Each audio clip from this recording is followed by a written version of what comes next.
और अभी आपके साथ अहम खबर शेयर करेंगे। कौमी असम्बली के इजलास के हवाले से कौमी असम्बली इजलास का दिन तब्दील कर दिया गया है। 3 की बजाय 2 मई को इजलास होगा। ये एलामिया जारी किया गया है जिसमें तारीख की तब्दीली का ऐलान किया गया है। डेप्यूटी ब्यूरो चीफ अली शेर हमारे साथ हैं, उनसे मजीद जानेंगे इस खबर के हवाले से। जी अली।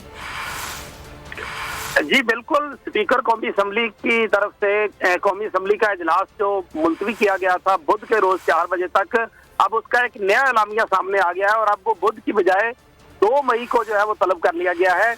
2 मई के तलब किए जाने की एक जो बज़ाहिर वजह समझ आ रही है वो है चीफ जस्टिस ऑफ पाकिस्तान की तरफ से जो 8 रुकनी बेंच ने केस मुकर्रर कर दिया है about supreme court rules and practice and procedure bill, उसकी समाअत के तनाजुर में बाजार ये लगता है कि ये इजलास तब्दील किया गया है, क्योंकि कई रोज से इजलास जो था वो होता था और उधर सुप्रीम कोर्ट पे तनकीद की जाती थी, उसके खिलाफ तकारीर की जाती थी। बाजार ये लगता है कि ये 3 से 1 दिन पहले इजलास तब्दील करने की वजह यही है। ठीक है, बहुत शुक्रिया अली शेर, अपडेट कर रहे थे हमें। इजलास का दिन अब तब्दील कर दिया गया है और बताया जा रहा है कि 3 की बजाय 2 मई को इजलास होगा।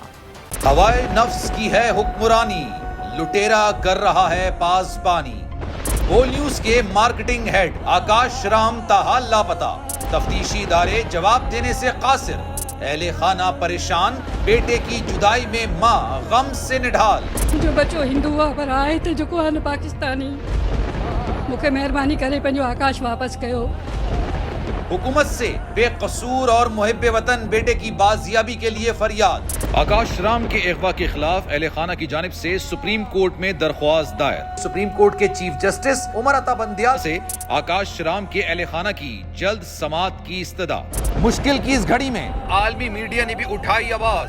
CNN, आज तक, इंडिया टुडे, टाइम्स नाउ समेत आलमी मीडिया ने आकाश राम के अगवा के खिलाफ दिया बोल का साथ। उफ क्या जुल्म है, बोल इंसाफ का मुंतजिर। सब्सक्राइब करें और बेल दबाएं ताकि कोई खबर रह न जाए।